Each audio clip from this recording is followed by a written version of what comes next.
Bienvenue à l'épisode 14 du H2H Academy Podcast. Aujourd'hui, on te parle d'un concept super intéressant qui s'appelle la zone de génie. Premièrement, est-ce que tu sais c'est quoi une zone de génie? Puis est-ce que tu sais quelle est ta zone de génie dans ta business ou encore dans ton rôle en tant que travailleur autonome? Je t'invite à écouter la suite si tu veux vraiment mettre de la clarté sur tout ça, à savoir est-ce que je travaille à 50$ de l'heure ou à 300$ de l'heure? Puis si jamais tu as des questions, tu as besoin d'aide, tu veux un peu de clarté dans l'ensemble, tu as juste à venir nous écrire, disponible sur Facebook, Nicolas Aubin, Pierre-Luc Murray, très simple à retrouver, sinon sur les différents médias, Instagram, TikTok, YouTube, whatever, on est disponible, on va répondre à tes commentaires. Je te souhaite une bonne écoute, on se voit de l'autre côté.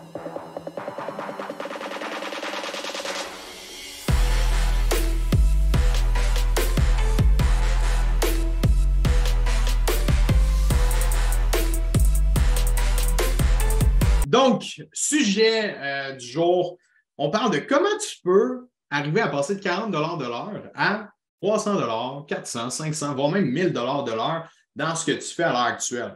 Puis là, tu vas te dire, hey Nico, t'es un truc de bizarre. Toi, 40$ à 500$ de l'heure, ben oui, c'est possible. C'est possible d'une seule et unique façon. Pas nécessairement en augmentant tes prix, en changeant ta business, quoi que ce soit. Non, pas du tout. En travaillant cependant dans ta zone de génie. Donc, que les heures que tu travailles soient vraiment optimisées et que ce soit les plus rentables possibles pour toi dans ta journée, dans ta semaine, dans ton mois, dans ton année. Donc, aujourd'hui, on te parle de ça, la zone de génie.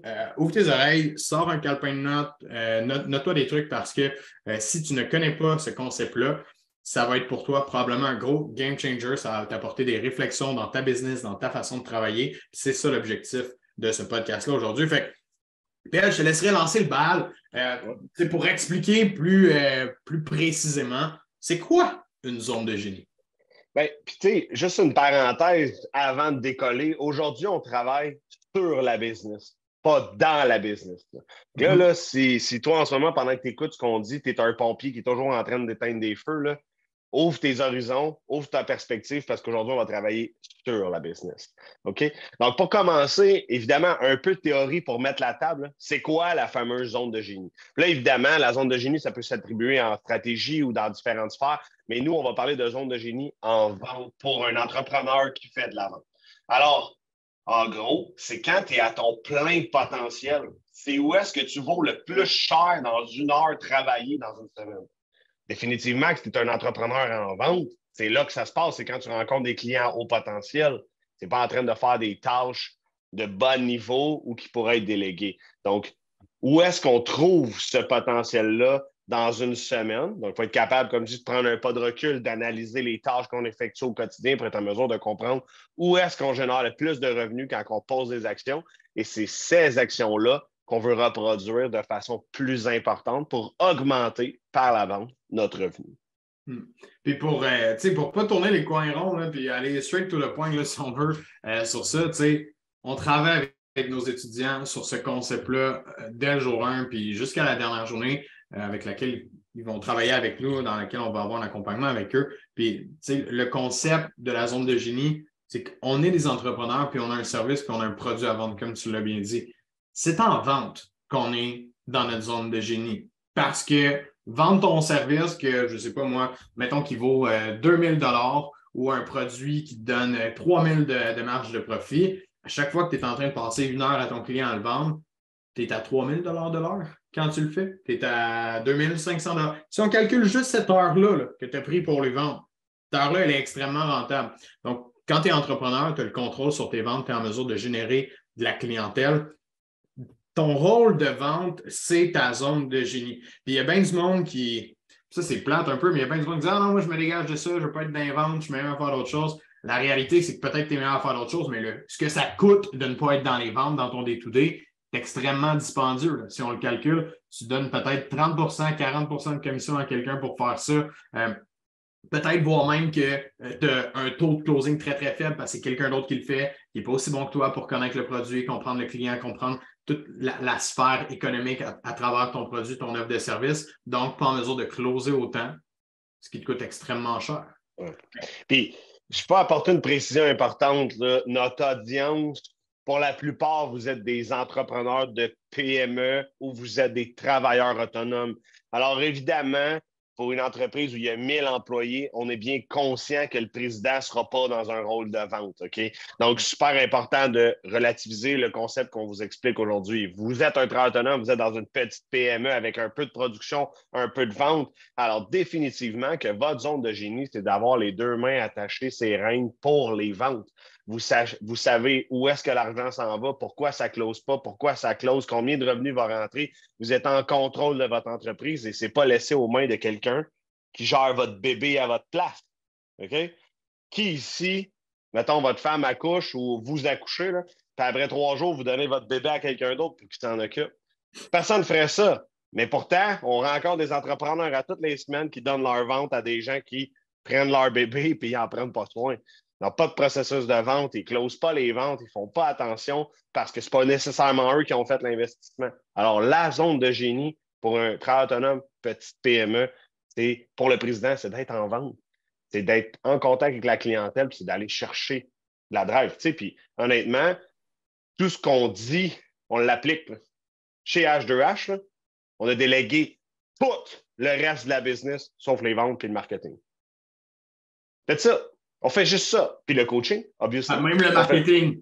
Même le marketing est délégué à 90%. J'ai une petite part encore, mais. Exactement. Contenu, les ads sur les plateformes, l'administration, la facturation, la comptabilité, c'est tout délégué. Qu'est-ce qu'on fait? De la vente puis du coaching. C'est notre zone de génie, c'est ce qu'on aime faire, puis c'est ce qui nous rapporte le plus. Mais là, ça, c'est nous. Là, évidemment, là, je peux vous donner des exemples d'un paquet d'étudiants. On va y revenir plus tard. On a des exemples concrets. OK? Donc, ça, c'était une précision très importante. On est très conscient. Bolloré International, qui est une entreprise de centaines de milliers d'employés, définitivement que le président est en train de faire la vente. J'ai tellement aimé ton exemple avec le bébé, sérieux, parce que c'est vraiment ça la réalité. Moi, ça me fait capoter parce que le pire, c'est que les attentes dans une business, comme que on dirait que c'est trop technique, c'est trop comme fonctionnel. Fait qu'on se dit, c'est les ventes, je peux mettre quelqu'un dans ce carré de sable-là, puis il va faire le même job que moi. Comme si tu donnais justement ton bébé à quelqu'un, hey, il va faire le même job que la mère puis le père, cette personne-là, pour X nombre de temps, gars, c'est la même affaire. Ben non, c'est pas la même affaire. Ton enfant, je sais pas moi, qui n'est pas élevé par toi, que tu le laisses aller, puis là, il revient. Il va avoir des troubles probablement dans sa vie, puis il va avoir des séquelles de cette expérience-là. Ben, c'est la même maudite affaire avec ta business. Si tu la laisses aller dans les mains de n'importe qui quand tu la lances, puis encore une fois, belle précision, on parle d'entrepreneur, de travailleur autonome, si tu laisses ton succès, ton développement à quelqu'un d'autre, clairement que ton entreprise, elle va vivre des séquelles parce que dans 2 ans, dans 3 ans, tu vas te dire, si j'aurais dû prendre le contrôle là-dessus au début, maintenant que je comprends ça, maintenant que je vois ça. Puis aujourd'hui, je pense que c'est un bon moment pour avoir la réflexion, comment je peux être dans ma zone de génie et être encore plus rentable parce que vous n'êtes pas en business pour faire 15$, 20$ de l'heure. Bullshitez-moi pas, allez travailler pour quelqu'un à la place pour faire ça. Là, tout le monde est capable de faire du 15-20$ de l'heure en business, c'est pas compliqué. Mais si vous voulez être en business pour générer un bon revenu confortable qui vous donne une liberté, qui vous permet de réinvestir dans cette même entreprise ensuite, il faut générer des revenus. Puis c'est vous la meilleure personne qui connaissez votre clientèle, votre service, votre offre. Vous connaissez tout ça sur le bout des doigts. Laissez pas ça à quelqu'un d'autre. Là. Pas tout de suite, s'il vous plaît. Exactement. Puis c'est un red flag qui est nécessaire. Puis tant mieux si l'allusion du bébé fait du sens parce que c'est comme ça. C'est avec des images qu'on réussit à vous faire comprendre quelque chose. Celle-là est vraiment trash. On le voit, quelqu'un qui envoie son bébé dans un orphelinat, ça ne génère pas du positif, là, ça génère des impacts. Puis un mauvais démarrage dans une entreprise, ça crée des impacts à moyen long terme parce que si la compétition va plus vite que toi, tu vas toujours traîner une béquille, puis tu vas toujours avoir la difficulté si tu ne te positionnes pas de façon solide dans une intensité concurrentielle qui est élevée, par exemple. Alors, la comparaison, elle est bonne. Maintenant, comment on détermine ça, une zone de génie? Ça m'amène à une autre parenthèse qui est plus théorique, c'est le coût de renonciation. Okay? Vous devez être en mesure d'analyser les efforts que vous faites dans votre horaire au travail, puis la compréhension du coût de renonciation va vous aider à y arriver. Bon.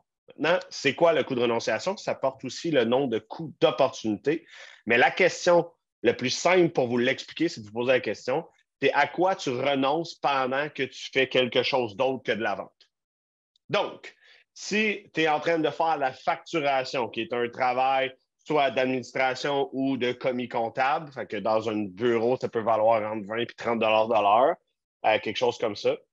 Si tu es en vente puis tu fais 400$ de l'heure quand tu es en vente, tu renonces à 350, 370$ de l'heure. Et donc, l'analyse du coût de renonciation va te permettre de comprendre qu'est-ce que tu dois déléguer, qu'est-ce que tu dois remplacer, et puis comment tu vas être capable d'aller en chercher plus. Ça, c'est le coût de renonciation.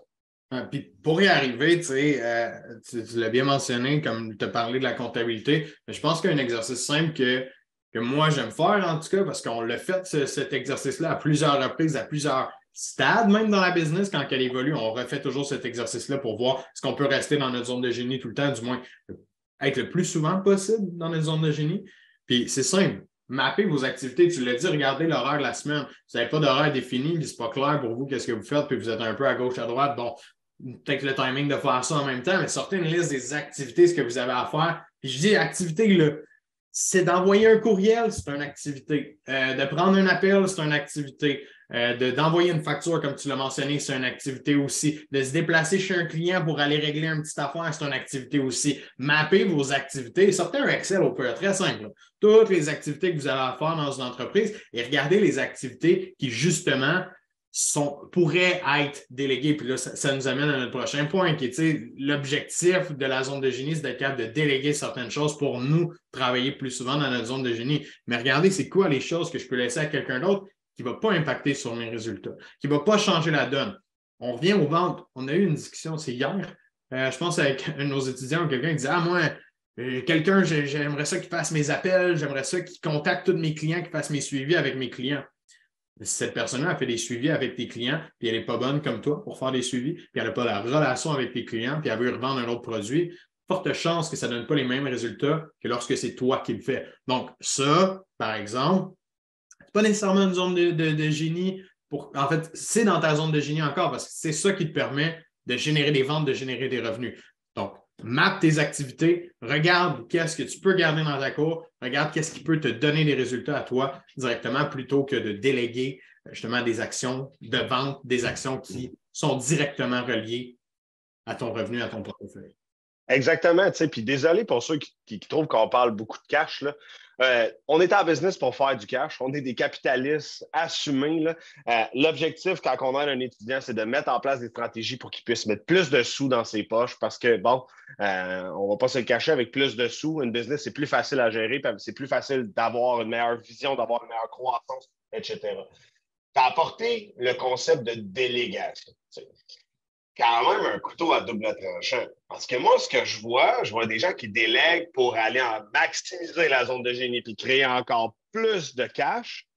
Mais je vois aussi des gens qui délèguent pour s'asseoir puis faire plus de niaiseries, comme là, je prends une joke, là, mais comme aller faire plus des spas, aller se faire masser, avoir une vie un peu plus jet set ou whatever. Mais la réalité, aujourd'hui, c'est de parler de délégation pour optimiser la zone de génie, pour comprendre comment le coût de renonciation joue contre vous dans le cadre de vos opérations. Puis à partir de ce moment-là, ma question, c'est toujours, OK, tu vas déléguer, après avoir fait le mapping que Nico parle, là, de toutes sortir les activités qui sont potentiellement délégables à quelqu'un qui va travailler entre 15 et 25 $ de l'heure. Combien de sous pouvez-vous ajouter? Combien vous pouvez en faire de plus? Si vous êtes capable de créer une multiplication entre 3 et 10 sur ce montant-là, il faut le faire. Il y a l'aspect aussi, on parle de ça comme si, bon, on met ça très simple là, à la base. La délégation, c'est un art aussi. Ce n'est pas tout le monde qui a les compétences de le faire et qui sont rendus à cette étape-là dans leur entreprise. Il faut faire attention de regarder où est-ce qu'on est rendu aussi aujourd'hui. Il y a beaucoup de nos étudiants avec qui on a commencé à travailler, puis on va rentrer dans les exemples concrets, là, justement. Ça va vous donner une bonne idée, un bon picture. Il y a beaucoup de gens qui n'étaient pas rendus à l'étape de déléguer. Pourquoi? Parce que tu ne peux pas déléguer des choses que tu n'as aucune idée comment le faire, tu n'as aucune idée comment le contrôler. Tu n'as aucune idée comment valider si c'est bien fait, si ce n'est pas fait, si ça t'apporte les résultats. Parce que la réalité, c'est que oui, les tâches, on peut le dire comme ça, qu'on peut déléguer, les tâches à 20, 30, 40, 50, 60, même voire 100 $ de l'heure qu'on veut déléguer, c'est correct de les faire, mais ils doivent être bien faits parce que si on le délègue, ça peut amputer sur tout le reste de nos résultats aussi puis nous faire très, très mal. Donc, il y a des étapes à ça dans une business. Fait que je m'adresse surtout à la personne qui commence, peut-être que là, justement, elle dit OK, je veux vendre, je vais tout déléguer le reste. Wait a minute. Tu as tes preuves à faire avant de te rendre là aussi. Puis ça prend une certaine maturité entrepreneuriale pour être en mesure de le faire. Exactement, tu sais, puis comme on dit, comprenez le processus de vente, vos processus de prospection, bien, connaissez vos processus opérationnels. Parce que si vous ne connaissez pas vos processus opérationnels, puis vous vous mettez à déléguer tout ça à tout le monde, c'est eux autres qui vont décider pour vous comment ça va être géré vos opérations. Ça, c'est une très, très, très mauvaise nouvelle, là. Donc, ultimement, au début, on apprend à gérer chacun des départements de notre entreprise, on structure tout ça, on met des processus en place. J'aime bien ça appeler, on met en place notre Bible dans notre entreprise. Si demain matin, tu meurs, quelqu'un prend ta business, avec la Bible, il est capable de la gérer, la compagnie. Ça, c'est super important pour n'importe qui. Si vous n'avez pas ça en place, ça vous prend une Bible dans votre entreprise. Si vous arrive quelque chose, il faut que quelqu'un soit capable de reprendre les opérations. Si vous tombez dans le coma 3 mois, là, je ne vous le souhaite pas, là, mais s'il arrive un problème majeur, vous tombez en dépression, puis quelqu'un, votre directeur général, veut vous aider à soutenir l'entreprise, si c'est tout dans votre tête et vous n'êtes pas disposé, ben, ils ont besoin de savoir ça. Donc, évidemment, il y a une question de timing avant d'arriver à comprendre puis de mettre en place un bon calcul du coût de renonciation, puis comment mettre en place la zone de génie à proprement parler pour aller chercher le meilleur rendement possible en termes de taux horaire. Ça, c'est le plus important. Oui, parce que tu sais, on revient à notre concept initial, c'est d'être capable de transformer ton temps, parce que quelqu'un fait le calcul rapidement aujourd'hui, puis tu sais, mettons, quelqu'un dit j'ai gagné 2000 cette semaine, puis j'ai travaillé 40 heures. Ben, tu sais, on est capable de faire at large que tu as fait du 50 de l'heure overall dans ta semaine. Fait que si tu veux passer de 2000 à 4000 dans ta semaine, comment tu peux faire pour y arriver? Ben, ça va être en regardant c'est quoi mes activités les plus payantes. Qu'est-ce que j'ai fait qui me rapporté? Ah, probablement de la prospection, rentrer des gens dans ton pipeline puis leur offrir ton service. Mais le reste des tâches ont besoin d'être faites aussi. C'est un must de revenir au concept. L'objectif, c'est d'augmenter le salaire horaire. Ça va par augmenter les ventes, mais augmenter le temps qu'on passe à faire des ventes, à générer des clients, travailler avec nos clients pour les aider. Donc, ouais. Puis, tu sais, la zone de génie, on parle beaucoup de vente, mais aussi beaucoup de prospection. Tu sais.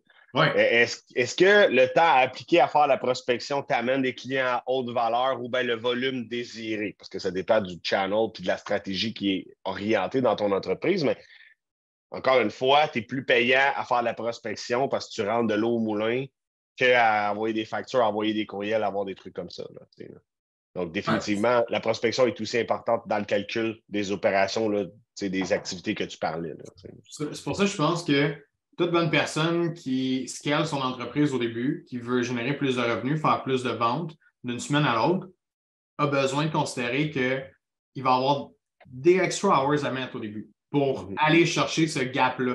Tu sais, aller déléguer, je ne sais pas moi, de la comptabilité ou de l'administration, 15 heures par semaine que tu fais en ce moment, aller le déléguer à quoi, 20, 25 de l'heure, ça va te coûter 300 quelques piastres avec les DOS, mais 400 piastres par semaine que ça va te coûter. Mais si tu te libères ce 15 heures-là, puis que tu vas chercher 2000 de plus de revenus dans ta business, tu viens de le repayer là. Immédiatement, il s'est repayé de lui-même. Donc, l'objectif étant de voir c'est quoi tes leviers. Comme tu l'as mentionné, si c'est la prospection, ton levier qui t'amène de la business au final, c'est 15 heures de prospection de plus que tu vas te permettre parce que tu viens de te sauver 15 heures au niveau administratif, paperasse dans la business. Mais avant de te rendre là, il faut que tu sois capable de le faire. Ce que les gens font souvent, ils commencent, OK, je vais tout déléguer. Puis là, on leur parle.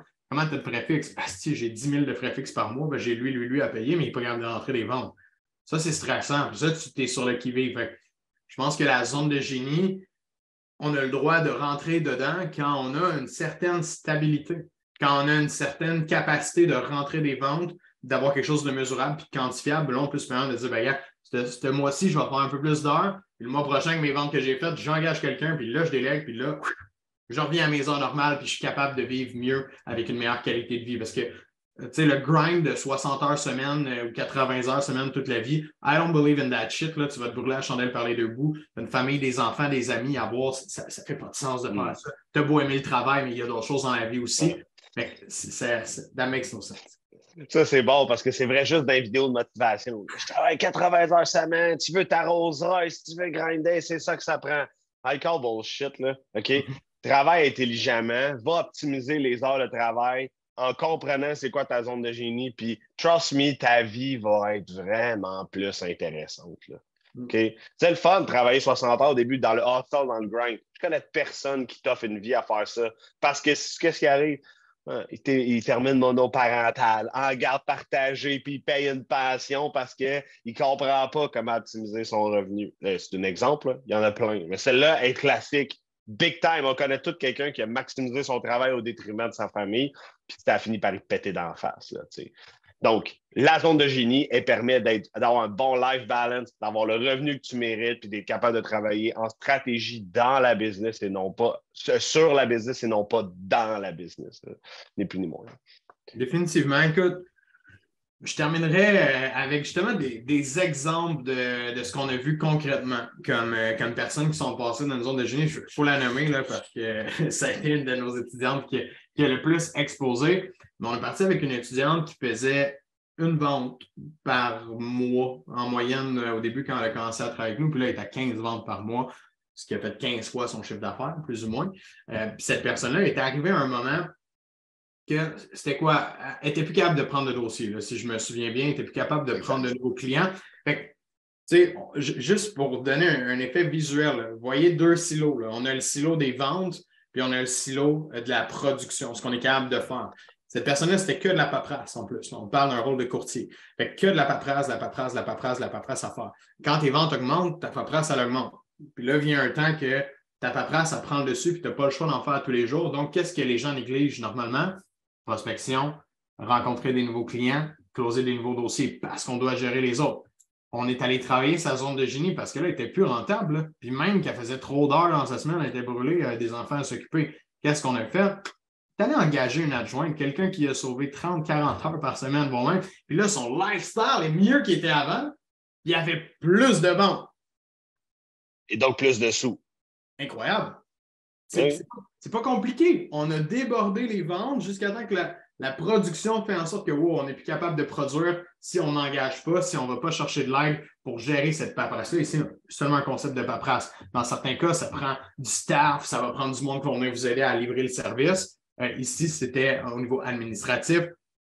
Juste ce petit changement-là lui permet de toujours être en train d'appeler des clients, closer des deals avec des clients, répondre à des clients pour les aider, répondre à des questions par rapport à leur offre de service, par rapport à ce qu'ils ont besoin. Mais outre que ça, il y a quelqu'un qui s'occupe de faire sa paperasse pour elle. Elle est dans sa zone de génie avec les clients.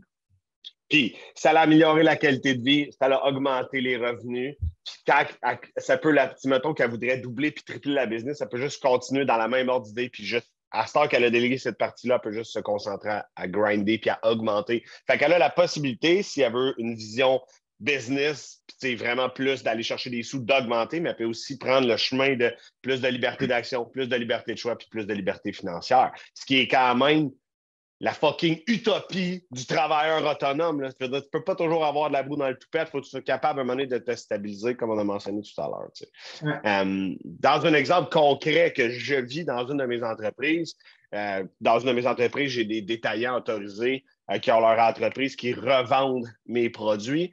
La personne en question fait environ entre 5 et 6 000 $ de commission par semaine. C'est une belle imprimante assez stédée à chaque semaine. Puis à tous les années, il prend un mois de congé pour rattraper sa comptabilité de l'année au complet. Et à toutes les années, j'explique le concept de la zone de génie. Puis je suis comme, à quel point tu ne peux pas te payer un comptable qui ne pourrait pas faire toute ta comptabilité annuellement au lieu de perdre 24 000 de commission. Ou même des fois, c'est plus parce que ça s'étire. Alors, dans ce cas-ci, on a un bel exemple que s'il remplaçait, puis c'est une petite tenue de livre là, qui pourrait représenter, d'après moi, tout au plus 5-6 000 $ avec l'avis au lecteur pour fermer l'année. Là. Fait qu'il y a une perte d'environ 18 000 $ qui est mal optimisée pour sa zone de génie là, ici. Là. Ouais, puis, c'est un autre exemple. Pour venir dans l'aspect production encore, ça me fait penser entretien ménager. On avait un étudiant qui commençait qui était sur le terrain, entreprise d'entretien ménager commercial, était sur des jobs, était en train de travailler. Pendant que tu es en train de faire du ménage chez les clients, tu n'es pas en train de closer des clients. Puis il y a quelqu'un que tu peux mettre à ta place pour faire ça, qui est probablement meilleur que toi à faire des ménages même. Donc, on a sorti cette personne-là de là, et là, on travaille sur générer des clients, trouver des sous-traitants, trouver des employés qui vont aller faire les ménages pour s'occuper de la business. On travaille sur la business et non dedans. Si tu es justement quelqu'un en entretien ménager ou tu offres un service et tu dois aller produire ton service tout le temps, tu es un employé dans ta business. Tu n'es pas dans ta zone de génie. Tu es en même place que l'employé à côté. Oui, tu as trouvé le contrat, mais tu n'es pas capable de déléguer le contrat. Tu n'es pas capable de t'assurer qu'il soit conclu, ce contrat-là. Donc, tu n'as pas le choix d'y aller. Pendant que tu es en train de faire ça, il y a quelqu'un d'autre qui ramasse ce client-là, ce client-là, ce client-là que toi, tu aurais pu aller chercher. Tu n'es pas en train d'aller en trouver des nouveaux. Si tu n'as pas d'objectif de croissance, si tu t'en fous de ton revenu, si tu fais ça pour le fun, je ne sais même pas pourquoi tu nous écoutes à l'heure actuelle, honnêtement. Je ne sais même pas. Mais si tu as envie de scaler, d'avoir des meilleures marges de profit, une meilleure qualité de vie, travaille dans ta zone de génie. Travaille en étant avec des clients, en gérant ta business. Justement, c'était de la production à faire, de l'embauche, de la formation, culture d'entreprise, travailler sur ton marketing, travailler sur tes ventes. Là, tu vas être pas mal plus sur ta business et tu vas être pas mal plus payant que d'être un employé à l'intérieur. Mais je le répète, dans tes débuts, c'est normal, on passe tous par là, on a des extra hours à mettre, mais il y a un levier de monnaie qui va se mettre en ta faveur, qui va te permettre de prendre ce levier-là et de dire là, j'engage, je m'en vais vendre plus. Mais il faut que tu saches comment vendre, il faut que tu saches comment générer des leads, générer des ventes, sinon, malheureusement, ce levier-là, il ne sera pas pris. Tu vois, cet étudiant-là, je sais exactement de quel tu parles, il a fait x3 son chiffre d'affaires en moins de 12 semaines avec nous. Là, donc, ça, c'est un excellent exemple. Puis c'était, là, j'ai dit, écoute, si tu continues à passer de la mob d'un shop, là, Chris, dehors, je ne suis pas la bonne personne pour t'aider. Il faut que tu comprennes qu'il faut que tu sortes de la shop et que tu ailles chercher d'autres clients. C'est là qu'on va t'amener ailleurs. T'sais. Puis, ça me fait penser, ce qui est important aussi, c'est que la zone de génie, là, pas couler dans le béton. Là. Ça va changer. Alors, c'est important de faire une analyse à tous les semaines, à tous les trimestres, de prendre un moment de s'arrêter. Est-ce que encore à ce moment-là, ma zone de génie est dans les ventes? Je donne un exemple. Dans une des entreprises que j'ai possédées, la zone de génie, c'était plus la vente, c'était le recrutement. C'était trouver des nouveaux vendeurs pour grow, puis grandir, puis grandir, puis grandir. C'était juste ça. Ma vie, c'était recruter. J'étais toujours dans les 5 à 7 en train de chasser du monde, de manger au restaurant tous les midis. Alors, ça peut évoluer une zone de génie. Alors, comme on disait, on s'adresse aux PME et aux travailleurs autonomes. Ce qui vous fait le plus mal la plupart du temps, c'est que votre compréhension de la zone de génie pour les ventes est mal comprise. Mais sachez que c'est porté à évoluer puis à changer au travers le temps. Il faut avoir une critique pour être en mesure de réévaluer et de réajuster le positionnement de sa zone de génie. 100%. Je pense que ça clôt le sujet aujourd'hui. Voyons, si je dis ça, tu le bout de la langue, fatigué. Ça clôt notre sujet sur la zone de génie. Je pense que ça a été super bien expliqué. S'il y a des gens qui veulent venir nous en parler et qui veulent challenger leur zone de génie, n'hésitez pas à venir nous écrire. Vous pouvez passer par le groupe Facebook directement. Nicolas Aubin sur Facebook, Pierre-Luc Murray sur Facebook. Vous pouvez aussi suivre d'autres épisodes de podcast si vous avez aimé le contenu et si vous l'écoutez de façon quotidienne. N'hésitez pas à le partager moi-même. Montrez-le à des amis, la famille, des connaissances, des gens qui sont entrepreneurs, travailleurs autonomes, qui ont besoin d'améliorer leur vente. C'est toujours super apprécié quand vous prenez le temps de faire ça. Sur ce, merci guys. On se revoit. Merci d'avoir été avec nous pendant tout l'épisode. J'espère que tu as pu réaliser certaines choses. J'espère que tu as pu voir quelle est ta zone de génie, ta vraie zone de génie qui te permet d'être plus performant, d'être plus efficient dans ton rôle à l'heure actuelle. Si tu as aimé l'épisode, si tu as aimé le contenu que tu as entendu, encore une fois, on n'a pas de sponsor, on ne cherche pas pour le podcast. La seule chose que je te demande en échange, partage, like, invite tes amis dans notre groupe. Fais en sorte qu'on soit vu un petit peu plus. C'est la meilleure paye que tu peux nous donner à l'heure actuelle. Je te remercie énormément à l'avance pour ça. Je te souhaite encore une fois d'excellentes ventes.